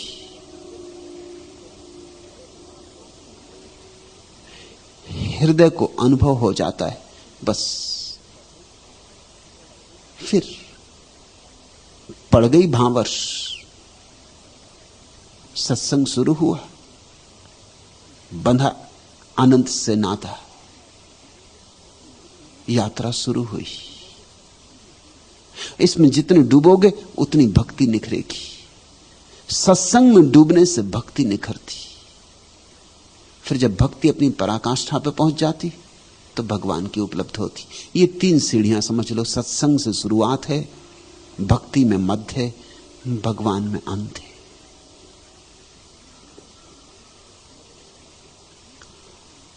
मगर पहचान होती है हृदय से। साकी की चश्मे मस्त का क्या कीजिए बयान, इतना सरूर था कि मुझे भी सरूर था। कभी किसी परमात्मा के प्यारे को देखोगे, उसकी आंखों में झांकोगे तो उसको इतना नशा है कि उसकी आंखों में देख के तुम्हें नशा हो जाएगा। साकी की चश्मे मस्त क्या कीजिए बयान, इतना सरूर था कि मुझे भी सरूर था। शराब पीनी भी नहीं पड़ेगी। साकी की आंखों में देखी लहराती शराब कि कुछ ना कुछ नशा तुम पे भी छा जाएगा। जाहिद मगर इस रम्ज से आगाह नहीं, सिजदा वही सिजदा है कि जो नंगे जमी है। तथाकथित धार्मिकों को कुछ पता नहीं है कि असली सिजदा, असली प्रार्थना क्या है।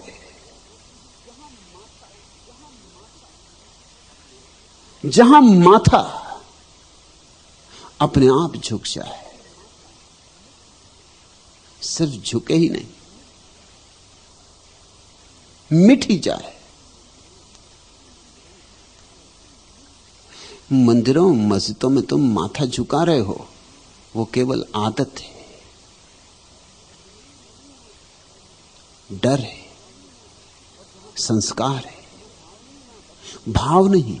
और जहां भाव नहीं वहां भक्ति कैसी? जब भाव से झुकता है माथा तो फिर उठता ही नहीं। जिस रंग में देखो उसे वो पर्दा नसी है, और इस पे ये पर्दा है कि पर्दा ही नहीं। जरा पहचान होने लगे, या किसी पहचान वाले से पहचान होने लगे, कि तुम पाओगे कि हर तरफ वही छिपा है। और मजा यह है कि छिपा जरा भी नहीं है। जिस रंग में देखो उसे वो पर्दा नसी है, हर पर्दे के पीछे वही है। और इस पे ये पर्दा है कि पर्दा ही नहीं, उघड़ा खड़ा है, नग्न खड़ा है परमात्मा। हर एक मकान में कोई इस तरह मकी है, पूछो तो कहीं भी नहीं, देखो तो यहीं है। हर मकान में छिपा है, पूछो तो कहीं भी नहीं, देखो तो यहीं है। देखने देखने की बात, पूछने की नहीं।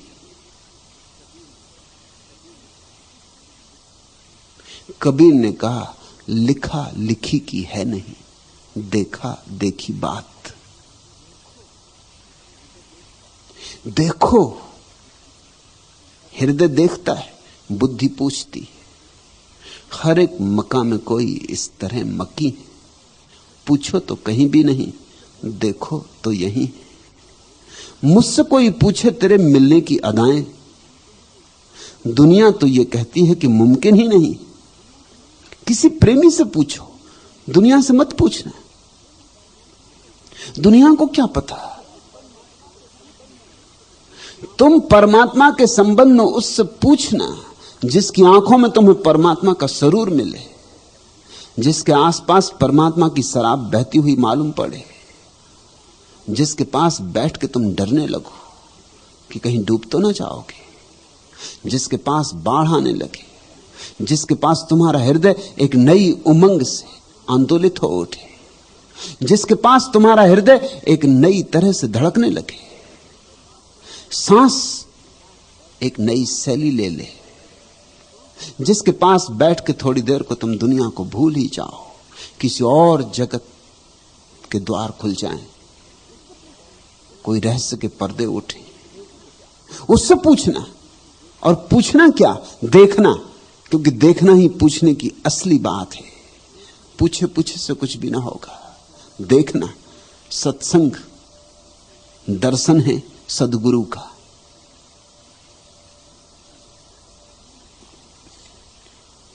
और कृष्ण ने उद्धव से जो कहा ठीक ही कहा। मेरा ऐसा निश्चय है कि सत्संग और भक्ति योग को छोड़कर संसार सागर से पार होने का और दूसरा उपाय नहीं। सत्संग से शुरुआत, भक्ति में मध्य, भगवान में पूर्णाहुति।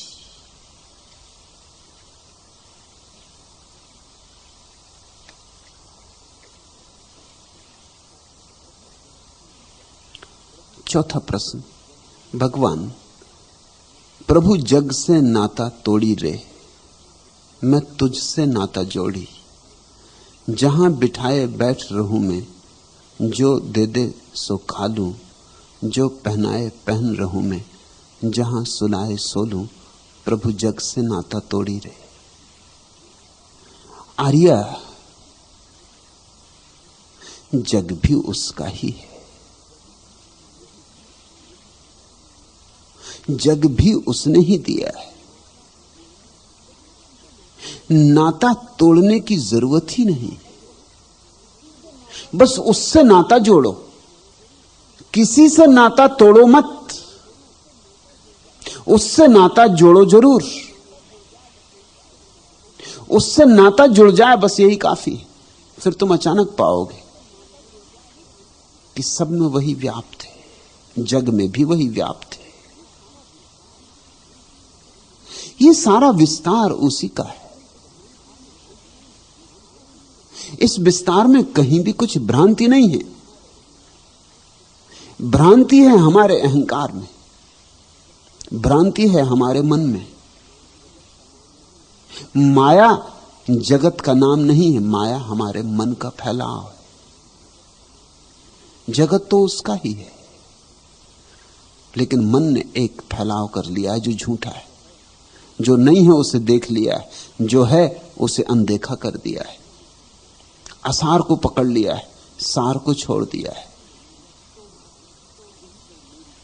जग से नाता नहीं तोड़ना है, यही तो मेरी बुनियादी शिक्षा है।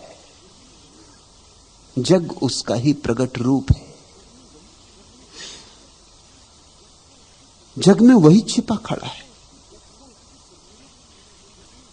जग को उसकी प्रतिमा समझो।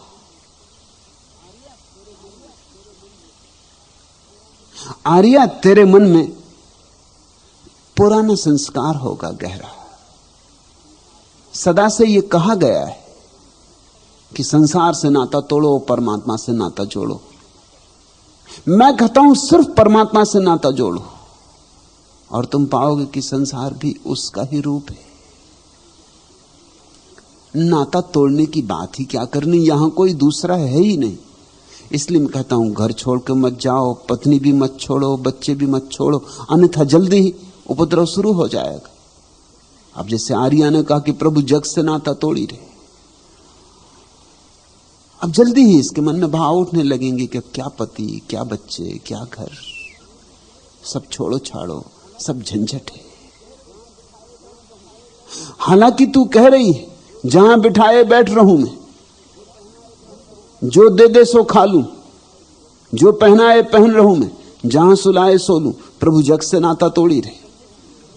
फिर प्रभु फिर ये कहे के लिए जग से नाता किस लिए तोड़ रहे? यही तो उसने जगह चुनी तुम्हारे लिए। सो खाओ पियो, ये उसका ही इंसान है।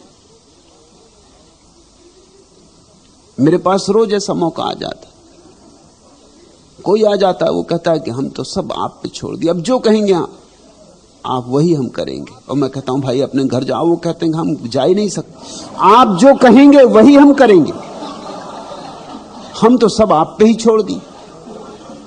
अब हम कहीं जाने वाले नहीं, अब तो आपके चरणों में है, अब तो आपकी मर्जी हमारी मर्जी। और मैं उनसे कह रहा हूं कि भाई मेरे तुम अपने घर जाओ। वो कहते अब तो ये हो ही नहीं सकता, हम तो सब आप पे ही छोड़ दिए। अब इन्हें कोई कैसे समझाए कि तुम क्या कह रहे हो? अगर मुझ पे ही छोड़ दियो तो मैं कह रहा हूं घर जाओ। वो कहते हैं घर इत्यादि हमें जाना नहीं।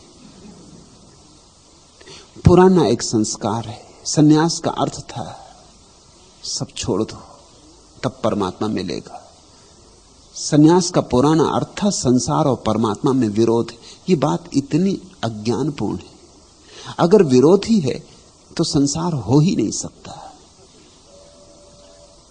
अगर परमात्मा संसार का विरोधी है तो बनाए क्यों, तो चलने क्यों दे, तो इसे सजाए क्यों, इतने फूल क्यों खिलाए, इतने चांद तारे क्यों बनाए,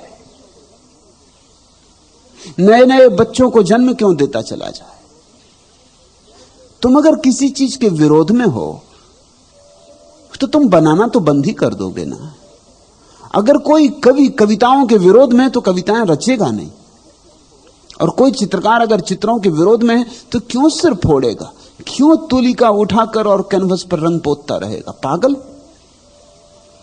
परमात्मा संसार को सजाए ही चला जाता है, बनाए ही चला जाता है, नित्य नूतन किए जाता है। परमात्मा संसार के विरोध में नहीं है। परमात्मा तो संसार में पूरा का पूरा लिप्त है, डूबा हुआ है, आकंठ डूबा हुआ है। यह उसकी कृति है। जैसे नर्तक अपने नृत्य में डूबा होता है, ऐसा परमात्मा इस जगत में डूबा हुआ है। लेकिन पंडितों ने, पुरोहितों ने एक विरोध खड़ा किया, संसार और परमात्मा के बीच एक द्वंद्व खड़ा किया। मैं तुम्हें द्वंद्व से मुक्त करना चाहता हूं। मैं तुम्हें निर्द्वंद देखना चाहता हूं। कोई विरोध मत खड़ा करो। अगर परमात्मा को यह जगत स्वीकार है तो तुम कौन परमात्मा से ऊपर उठकर जगत को अस्वीकार करने की चेष्टा कर रहे हो? उसे स्वीकार है तो तुम्हें भी स्वीकार हो। यही तो अर्थ है, जहां बिठाए वहां बैठ रहो, जहां सुलाए वहां सो लो, जो पहनाए वह पहन लो। अगर उसने मां बनाया है तो मां, और अगर पति बनाया है तो पति, और पत्नी बनाई तो पत्नी, और उसने घर दिया तो घर। जो उसने दिया है इसे सरल भाव से स्वीकार कर लो, धन्यवाद पूर्वक। ये उसका ही है, इसको प्रार्थना पूर्वक जियो, वह है असली क्रांति। पति में परमात्मा देखो, पत्नी में परमात्मा देखो, यह है असली क्रांति। वो जो बेटा तुम्हारे घर में पैदा हुआ है उसका ही रूप है, उसकी ही एक किरण उतरी तुम्हारे गर्भ से, उसमें देखो परमात्मा को। धर्म के नाम पर बहुत अनाचार हुआ है। सबसे बड़ा अनाचार हुआ कि लाखों लोग अपने घर द्वार छोड़ के भाग गए। अगर किसी और कारण भागते तो हमने इनकी खूब निंदा की होती, लेकिन उन्होंने बहाना ऐसा खोजा कि निंदा भी लोग ना कर सके। हम उनका सम्मान करने में लग गए और ये भूल गए उनकी पत्नियों का क्या हुआ, उनके बच्चों का क्या हुआ। उनके बच्चे भिखमंगे हो गए, अनाथ हो गए, उनकी पत्नियां वैश्याएं हो गई। इस सब का हमने हिसाब नहीं रखा। बस एक आदमी सन्यासी हो गया, हम उसके स्वागत सम्मान में लग गए, शोभा यात्रा निकालने में लग गए। ये भूल ही गए कि वो जो कर आया है उसके परिणाम क्या हुए। लाखों लोगों ने घर छोड़ा, लाखों घर बर्बाद हुए। इस बर्बादी, इस दुख का जिम्मेवार कौन है? मेरे सन्यास की धारणा आर्या बिल्कुल अलग है। मेरे सन्यास की धारणा है सब उसका है, सब में वही है, उसका ही मानकर, उसका ही अंगीकार करके संसार को जियो और एक क्रांति हो जाएगी। जियो संसार में और फिर भी तुम पाओगे संसार के बाहर हो, जल में कमलवत।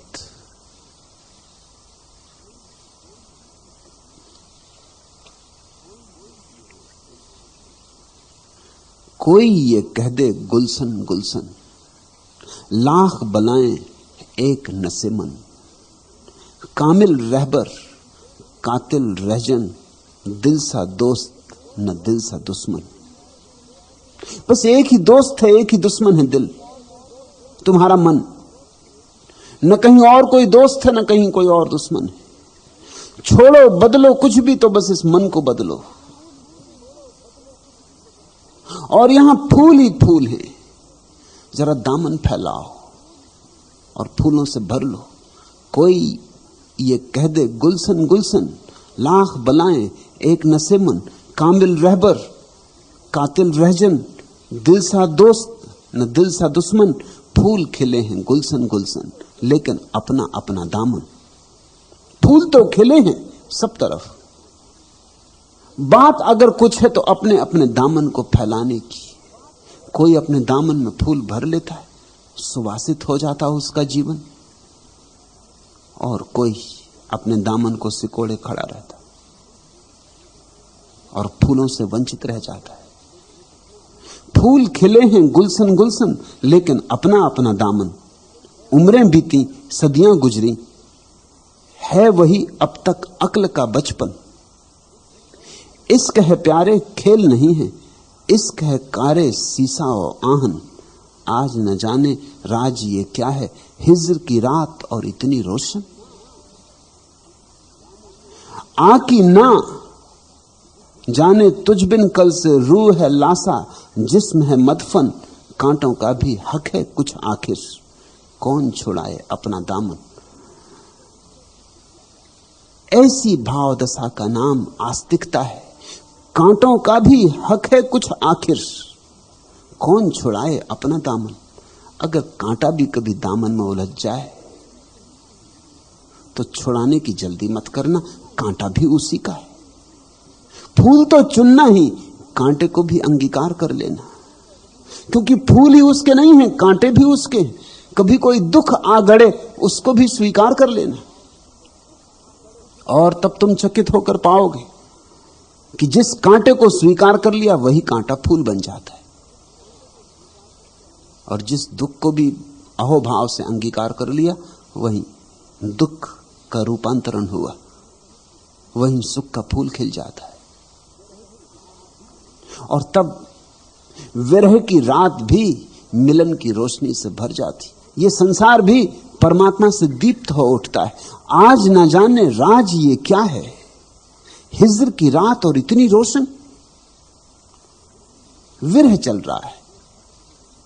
लेकिन जिस दिन भक्त सबको स्वीकार कर लेता है, बेशर्त, निरपवाद, कांटे भी फूल भी, रात भी दिन भी, जीवन भी मौत भी, उस दिन ये हिज्र की रात, ये विरह की रात मिलन की रोशनी से भर जाती।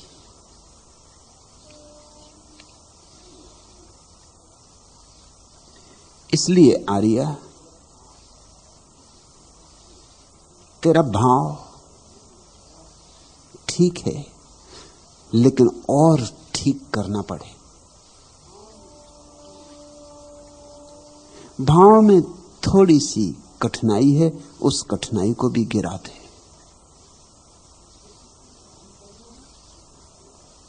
जब स्वीकार ही करना है तो फिर बेशर्त स्वीकार कर लो, फिर अपनी मर्जी को बीच में लाओ ही मत। मर्जी आई कि अहंकार आया, अहंकार आया कि परमात्मा से दूरी हुई, मर्जी गई अहंकार गया, अहंकार गया कि सिर्फ परमात्मा है और कुछ भी नहीं, न कोई जग है न कोई मैं, वही है। पूछो तो पता नहीं चलता, देखो तो दिखाई पड़ता है। पांव उठ सकते नहीं मंजिले जाना के खिलाफ, और अगर होश की पूछो तो मुझे होश नहीं। हुस्न से इश्क जुदा है, न जुदा इश्क से हुस्न। कौन सी सह है जो आगोश दर आगोश नहीं।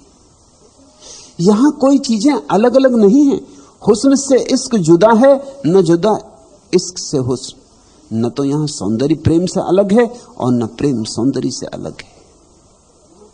यहां रात दिन साथ साथ हैं, यहां प्रेमी और प्रेयसी साथ साथ हैं, यहां भक्त और भगवान साथ साथ हैं, यहां माया और ब्रह्म साथ साथ है।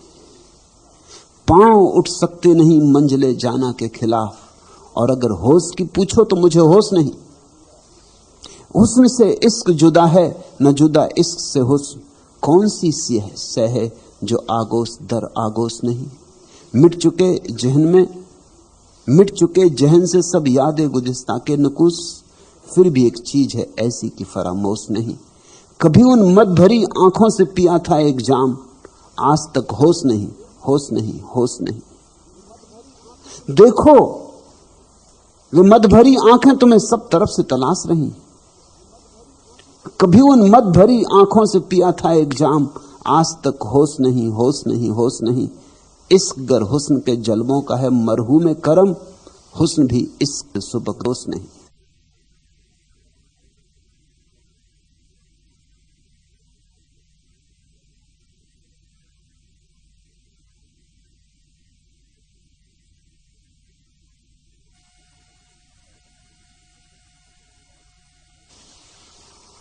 और निश्चित ही प्रेम सौंदर्य का बड़ा आभारी है, लेकिन सौंदर्य भी प्रेम का आभारी है। भक्त भगवान का आभारी है सच, लेकिन भगवान भी भक्त का आभारी है, क्योंकि न तो भक्त को भगवान के बिना चैन है और न भगवान को भक्त के बिना चैन है। ये सारा अस्तित्व इकट्ठा है, यहां कोई चीज अलग अलग नहीं है। यहां भेद ना करो, जगत अलग और परमात्मा अलग, और मुझे परमात्मा को खोजना है तो जगत को छोड़ना पड़ेगा, ऐसे गणित मत बिठाओ। ये गणित भ्रांत है। तुम जहां हो, जैसे हो, वैसे ही समर्पित हो जाओ। जैसा रखे वैसे ही रहो, जैसा जिलाए वैसे ही जियो। जरा इस अनूठी कीमिया का उपयोग तो करो। सब अपनी मर्जी छोड़ दो और अचानक तुम पाओगे सब गए बोझ, पहाड़ जैसे बोझ थे, गिर गए, निर्भर हुए। इतने निर्भर की चाहो तो उड़ जाओ आकाश। करके तो देखो। कुछ करना नहीं है और जहां हो, जैसे हो, वैसे ही स्वीकार कर लो। यही उसकी मर्जी है और उसकी मर्जी मेरी मर्जी।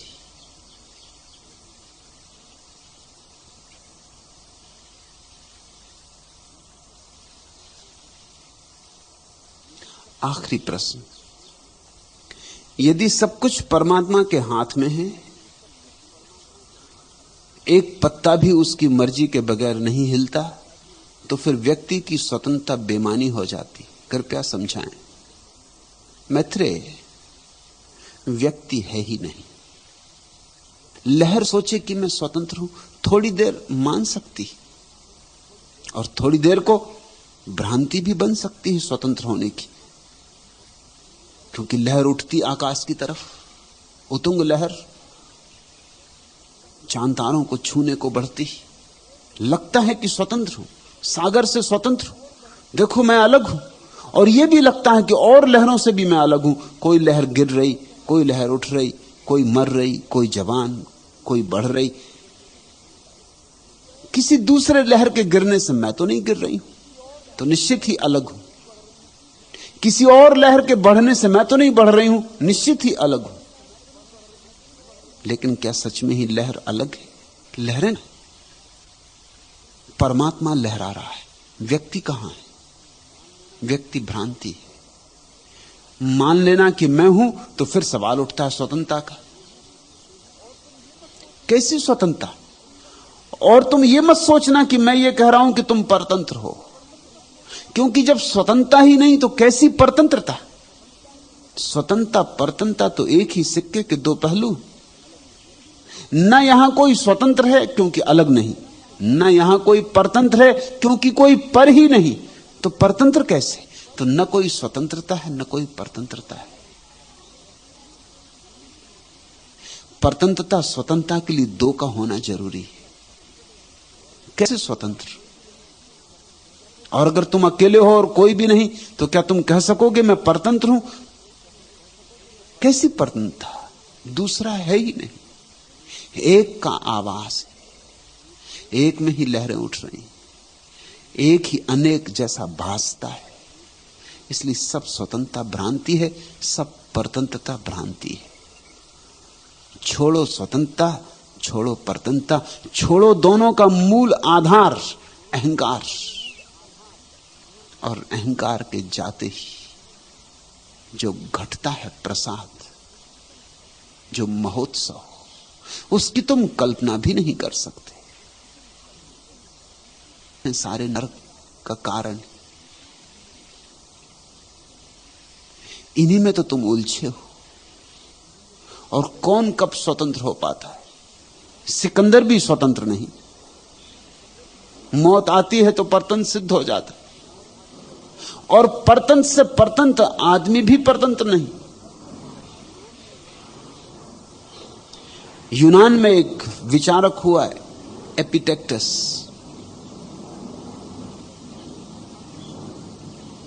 उसको यूनान के सम्राट ने बुलाया और कहा कि मैंने सुना है कि तुम कहते हो कि तुम्हें कोई परतंत्र नहीं कर सकता, यह बात गलत है। नंगा फकीर, उसने कहा तो करके दिखाएं। वो सम्राट भी बहुत दुष्ट प्रकृति का था। उसने जल्लाद बुला रखे थे, उसको बंधवा दिया हथकड़ियों से। कहा अब, लेकिन उसने कहा मैं परतंत्र नहीं हूं। जिसको आपने परतंत्र किया है ये तो देह है, ये मैं नहीं।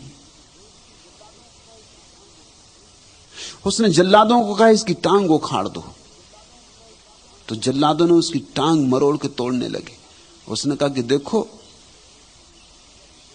तोड़ तो रहे हो, लेकिन अभी तक मैं महाराज के कुछ काम पड़ जाता था, मजिस तोड़ो। टांग उसकी तोड़ी जा रही, लेकिन वो ऐसे कह रहा है जैसे कि कोई चीज किसी और की तोड़ी जा रही है। को मजिस से तोड़ो, अभी तक कुछ काम पड़ जाता था, अब आगे काम न पड़ सकूंगा, वो ख्याल रखना, उतना मैं सावधान किए देता हूं।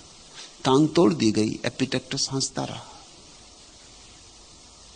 एपिटेक्टस ने कहा कि तुम मेरी देह को चाहो तो जंजीरों में डाल दो,